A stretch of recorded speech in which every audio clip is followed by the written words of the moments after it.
Salut à tous, c'est Alex Molik. Alors j'espère que vous allez bien les amis, car aujourd'hui on se retrouve pour un nouveau petit épisode de la Minute Actu, l'émission qui décrypte l'actualité automobile. Et oui, je sais, ça fait un bail. Croyez-moi, je fais ce que je peux, j'aimerais sortir des vidéos plus souvent, mais bon, j'ai d'autres activités qui payent des factures, mais qui sont très chronophages. En tout cas, merci pour vos retours sur la dernière vidéo où l'on emmène 3 Ferrari à Mulhouse. En revanche, c'est marrant car je trouve que par rapport aux Minutes Actu, ces vidéos où je vous montre des trucs différents, où je vous emmène avec moi et je vous fais découvrir des trucs, eh bien j'ai l'impression qu'elles marchent beaucoup moins bien que les Minutes Actu. Et j'arrive pas trop à comprendre si c'est YouTube qui les référence moins bien, ou si vous aimez moins ce genre de contenu, je sais pas, bah tiens d'ailleurs, petit sondage en haut à droite, on profite d'une Minute Actu, allez. Bref, on change pas les bonnes habitudes, hein, retrouvez le Comes Time en fin de vidéo, ainsi que la question pour le prochain épisode. 73e épisode de la Minute Actu, allez, c'est parti.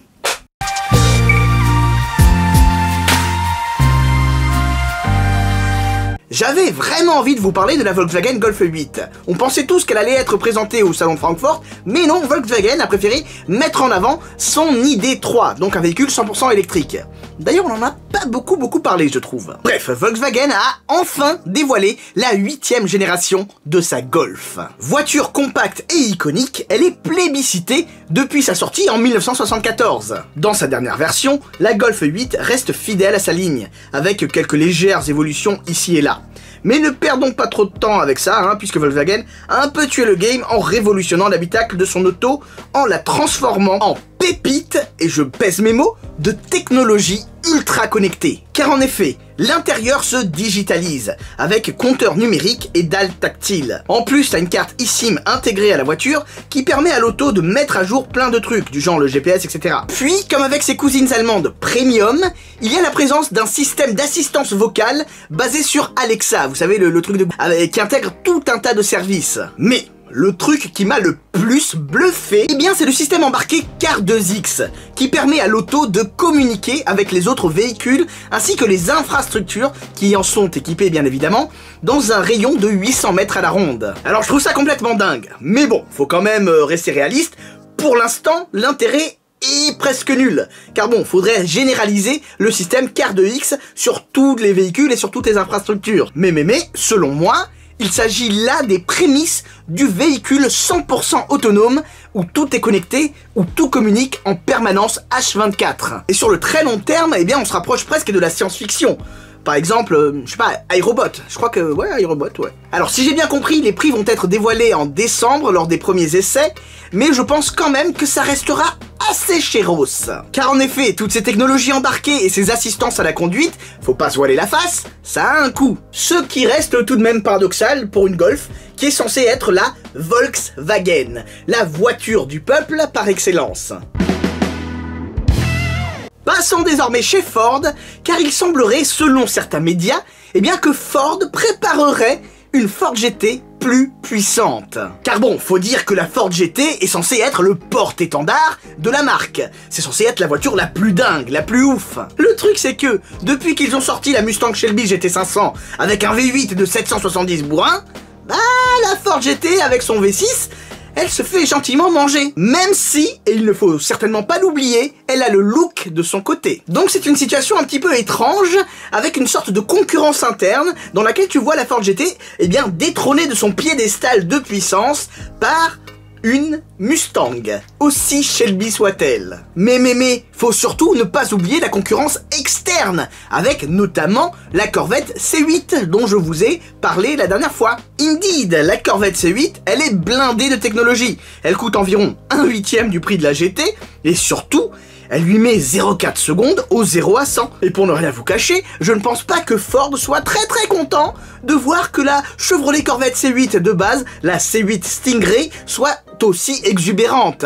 Car oui, hein, on attend les versions ZR1, etc. Donc bon, voilà 2 petites interrogations qui nous permettent de nous questionner sur l'avenir de la Ford GT. Énormément de choses se sont passées depuis 2017.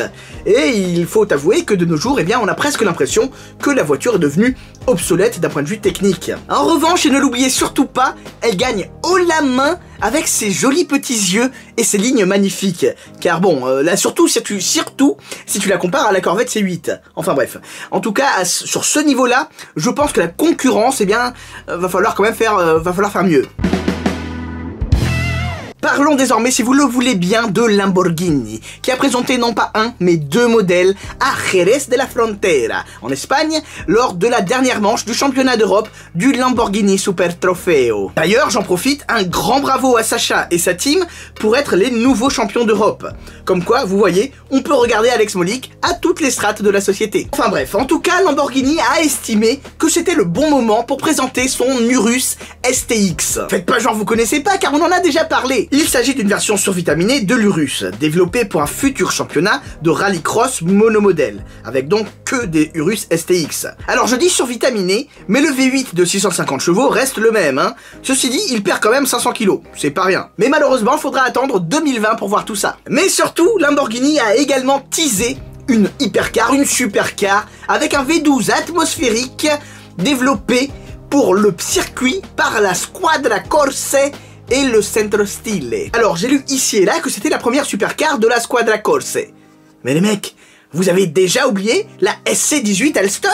Ça va pas du tout là. Alors, voici ce que Lambo nous a montré. Bon alors forcément la voiture va être dévoilée en 2020, donc on voit pas grand chose, hein. Mais je trouve quand même, à titre personnel, que ça ressemble beaucoup à la Sian, avec un capot façon Sesto Elemento un peu, et un énorme aileron à l'arrière. Pour certains, il s'agirait peut-être de la fameuse rumeur de la Lamborghini Aventador SVR.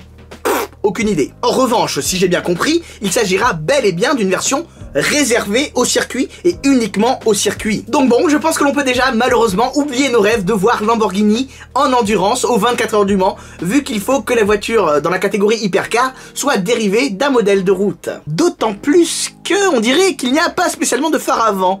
Donc bon, ça exclut l'endurance directe. Car oui, pour rouler de nuit, les phares, c'est important. Allez, passons maintenant au Comes Time. Mesdames et messieurs, avant toute chose, la question pour le prochain épisode. Que pensez-vous de cette rumeur de Ford GT plus puissante? Est-ce que c'était prévu depuis le début ou pas? Serait-ce là une façon de satisfaire tous les clients n'ayant pas reçu la première version à vos claviers? Alors, dans le précédent épisode, eh bien, je vous avais demandé ce que vous pensiez de l'hybridation pour sauver la sportivité. Voici vos réactions. L'hybridation pour les supercars et les hypercars permet un gain de puissance considérable, CF la Ferrari, P1 918, etc. Sans pour autant dénaturer le son moteur et en diminuant la consommation et les émissions de CO2. Et oui, c'est pour moi là l'exemple le plus frappant de la réussite de l'hybridation et de la sportivité. Tout du moins de l'hybridation légère. Alors je pense que personne ne pourra nier que ces modèles sont ultra sportifs. En revanche, beaucoup de gens semblent oublier qu'il s'agit d'hybrides. Preuve en un sens de la méconnaissance sur le sujet, je pense. Hybridation ne veut pas dire véhicule électrique. L'hybridation est une solution qui répond aux normes plutôt qu'à un réel besoin. Il n'y a qu'à voir toutes ces autos à l'autonomie de 30 km en full électrique. 30 km ? Est-ce que ça valait vraiment la masse en plus et l'énergie dépensée pour produire ça? Alors, encore une fois, si on prend l'exemple précédent, oui, ces trois autos ont été conçues pour respecter les normes. Mais, est-ce que ça valait le gain de poids et l'énergie dépensée? À titre personnel, je pense vraiment que oui, ça le vaut.